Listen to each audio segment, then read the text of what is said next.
जय हिंद। स्वागत है आप सभी का एक और नई वीडियो के अंदर। तो भाई कई दिनों से मैं देख रहा था, बहुत से भाई कमेंट सेक्शन के अंदर कहते थे कि भाई जो हर संडे दिल्ली पुलिस का आरडब्ल्यू के ऊपर मॉक टेस्ट होता है उसका भाई एनालाइज लिया करो यार, कैसे भी करके। तो देखो भाई, आज तुम्हारे लिए बिल्कुल बाकायदा हर चीज़ को डिटेल के साथ लिख के लाया हूँ, ठीक है। टेंशन मत लो। मॉक तुम्हारी बात सुन ली मैंने, मॉक एनालाइज लेकर आया हूँ। तो देखो अब शुरू करते हैं। मैं इस वीडियो को दो हिस्सों में बांटा है। पहले मैं बात करूंगा कि सेक्शन वाइज जो लेवल है वो क्या रहा था, कंपटीशन ब्रेकर वाले क्वेश्चंस कौन से थे इस पेपर के अंदर, और जो प्रो टिप होती है हर सेक्शन के अंदर वो आपको देता हुआ चलूंगा, ताकि आपको काफ़ी अच्छा फायदा हो उससे, ठीक है। उन चीज़ों का अप्लाई जरूर करना अगली बार। और जो दूसरा सेक्शन है उसके अंदर मैं बात करूंगा अपने पर्सनल स्कोर की, मेरा हर सेक्शन में कितना स्कोर रहा है, ओवरऑल कितना स्कोर रहा है, सब कुछ बताऊंगा स्क्रीनशॉट के साथ में। तो आइए अब वीडियो को शुरू करते हैं। सबसे पहले बात करते हैं रीजनिंग की। देखो रीजनिंग में लेवल की बात करूं तो आज मैं मॉडरेट कहूंगा। लेवल बहुत बढ़िया था भाई रीजनिंग का। जो बंदा लगातार रीजनिंग के टच में है वही बढ़िया कर पाया होगा रीजनिंग, आज 23-24 क्वेश्चन को लगातार कर पाया होगा। लेकिन बात करता हूँ कि इसमें कंपटीशन ब्रेकर वाले क्वेश्चन कौन से थे। देखो, जो क्वेश्चन नंबर 1 और क्वेश्चन नंबर 23 मैं लिख के लाया हूँ। क्वेश्चन नंबर 1 और क्वेश्चन नंबर 23 ये क्वेश्चन ऐसे हैं, टाइम टेकिंग वाले हैं और आसानी से दिमाग में नहीं फंसेंगे, तो क्वेश्चन बढ़िया लगे मुझे ये। तो क्वेश्चन नंबर 1 और 23 के लॉजिक को ना बड़े ध्यान से देखना तुम, ऐसे कोई लॉजिक बाद में काम आते हैं, आगे हेल्प करेंगे तुम्हें पेपर में, तो मेरी बात ध्यान से सुनना पड़े। अब अगर मैं बात करता हूँ रीजनिंग के अंदर प्रो टिप की, तो उससे पहले आप एक बार क्वेश्चन नंबर 1 को देखिए। मैं डेफिनेटली लिख के कह सकता हूँ कि आप में से 90% लोगों ने इस क्वेश्चन को मतलब 3 से 4 मिनट लिए होंगे करने में, और वही इस क्वेश्चन का मकसद था कि मैं तुम्हारे 3 से 4 मिनट वेस्ट करवाऊँ पेपर के स्टार्टिंग में। देखो मेरे भाई, इस बात को बड़ी ध्यान से सुन लो। पेपर कभी भी एक साथ नहीं होता, पेपर हमेशा 2 या 3 गो में होता है, 2 या 3 राउंड के अंदर होता है, ठीक है। तुमने एक बात नोटिस करी, ये क्वेश्चन सबसे पहले ही था रीजनिंग के अंदर, सबसे पहला ही क्वेश्चन बिल्कुल टफ या फिर टाइम टेकिंग वाला क्वेश्चन पूछ लिया। उसका रीज़न यही था कि तुम टाइम लो इसके अंदर। जो नए बच्चे हैं इस कंपटीशन के एरिया के अंदर, वो इस चीज़ को नहीं समझते, वो क्या करेंगे, इस क्वेश्चन में अपना टाइम देंगे, 3-4 मिनट खराब होगी, आंसर नहीं निकलेगा, मन में डाउट बनेगा, कॉन्फिडेंस गिरेगा और स्कोर पे एकदम इफेक्ट पड़ेगा। तो मेरे भाई ऐसे क्वेश्चन को स्किप किया करो, ठीक है। ऐसे क्वेश्चन जब लास्ट में टाइम बचता है ना, जब किया करो इन क्वेश्चंस को, तब ज़्यादा प्रोबेबिलिटी होती है इन क्वेश्चन की ठीक होने की, ना कि स्टार्टिंग में। द आर्ट ऑफ स्किपिंग जो तुम्हें पता होगी, उसको अप्लाई किया करो यहाँ पे। अब मैं बात करता हूँ मैथ्स की। तो देखो मैथ्स आज मैं कहूँगा कि इसका लेवल इजी था। अब तुम करोगे अरे भाई यार इजी तो कहाँ से लग रहा है यार, इतने तो मुश्किल क्वेश्चन थे। देखो मेरे भाई, अभी तुम तैयारी में हो, तुम नए नए हो, जैसे हमारे यहाँ देसी भाषा में कहते हैं कि लवारू, भी लवारू हो तुम। तो जैसे जैसे तुम एक्सपीरियंस करते रहोगे ना, प्रैक्टिस करोगे, तुम्हें ये क्वेश्चन ईजी लगने लग जाएंगे। लेकिन आपको एक मैं कड़वी रियलिटी बता रहा हूँ, अगर आपको ये क्वेश्चन सभी मैथ्स के टफ लग रहे हैं तो भाई दिल्ली पुलिस के पेपर में इससे एक लेवल ऊपर ही आएगा, नीचे तो नहीं जाएगा, एक लेवल ऊपर ही रहेगा। तो तुम्हें इस लेवल की आदत डालनी होगी। इस लेवल को तुम्हें इजी मानना ही पड़ेगा, प्रैक्टिस करनी पड़ेगी उस लेवल तक कि ताकि तुम्हें ये जो क्वेश्चन है इस लेवल के क्वेश्चन तुम्हें इजी लगे। हाँ, बात करूँ कंपटीशन ब्रेकर की सेक्शन के अंदर, तो क्वेश्चन नंबर जो 15 है वो लाइब्रेरी वाला क्वेश्चन। पहली बात तो वो क्वेश्चन गलत है, उसका आंसर 385 आएगा, क्योंकि शनिवार 4 है उस महीने में, ना कि 5। तो सॉल्यूशन में गड़बड़ है उस क्वेश्चन के। तो 15 क्वेश्चन के अंदर से केवल एक वही क्वेश्चन मुझे ऐसा लगा जो कंपटीशन को ब्रेक करने वाला था, बाकी सब इजी थे। प्रो टिप की बात करूं, जो क्वेश्चन नंबर 15 है उसको अपनी डाउट सॉल्विंग नोटबुक के अंदर लिख लेना। नहीं लिख रहे हो तो भाई बहुत बड़ी गलती कर रहे हो, आलकस में मत रहो, क्योंकि ऐसे क्वेश्चन ना यहाँ तो तुम्हें आसान लग रहा होगा, लेकिन जब पेपर में बैठोगे ना, दबाव पड़ता है दिमाग पे लगी, तो वहाँ पे ऐसे क्वेश्चन में गलती होने की चांस बहुत रहती है।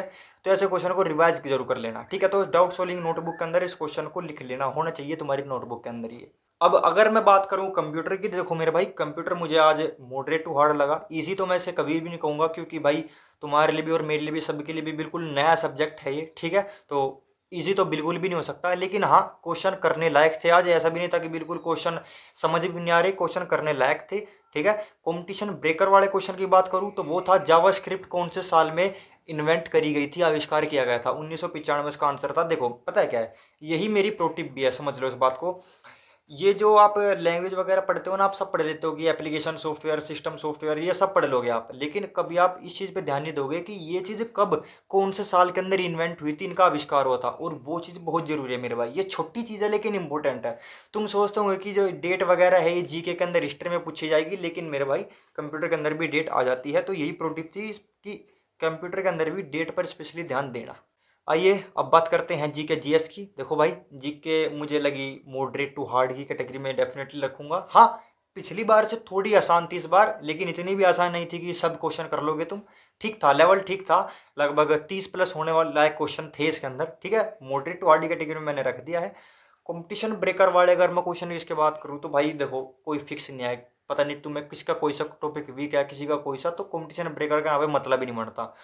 लेकिन हाँ, एज अ प्रो टिप मैं आपको दो तीन चीज़ें कॉमन बता देता हूँ। पहला तो ये कि जो आपका 8वां क्वेश्चन था, जो आपका आईआईटी मद्रास से कुछ आंसर था, उसका आईआईटी से रिलेटेड क्वेश्चन था, देख लेना, स्क्रीनशॉट लगा दिया है।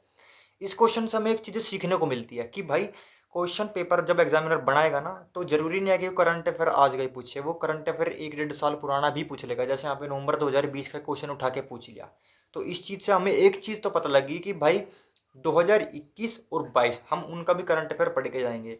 अब तुम कहोगे हैं भाई क्या बात कर रहा है, ऐसे हम 3 साल करंट अफेयर कैसे याद रहेगा? देखो मेरे भाई, जितना करंट अफेयर पुराना होता रहेगा ना, उतना ही कम, मतलब उनके वहां से सिलेक्टेड उतने ही कम क्वेश्चन आने शुरू हो जाते हैं। जैसे कि अब 2021 में से केवल टॉप 100 अगर आप पढ़ लोगे ना करंट अफेयर के, वो भी मोर देन इनफ होंगे। ऐसे ही 2020 के पढ़ लेना। चैनल बहुत सारे हैं, जैसे एक फेमस चैनल है रवि स्टडी IQ नाम से, वहां से कर लेना आप 2021-22 के। और पेपर से 1 महीने पहले करना बस, ये ठीक है। अभी करने का कुछ फायदा भी नहीं, भूल जाओगे। तो टॉप 100 करंट अफेयर जरूर पढ़ के जाना 2021-22 के। यहाँ से हमें ये चीज़ सीखने को मिली आज इस मॉक टेस्ट से, क्योंकि यहाँ पे इसने 2020 का करंट अफेयर पूछ रखा है, ठीक है। दूसरी प्रो टिप की बात करूँ जीके के अंदर कि भाई आजकल ना घराना से बहुत क्वेश्चन आ रहे हैं। जैसे सादिक हुसैन कौन से घराना से है, रामपुर घराना से है, तो ऐसे क्वेश्चन बिल्कुल बिल्कुल जरूर पढ़ के जाना। अगर आपको इसकी PDF चाहिए इन घराना की, तो मुझे बता देना, मैं टेलीग्राम के ऊपर अपलोड करवा दूंगा, ठीक है।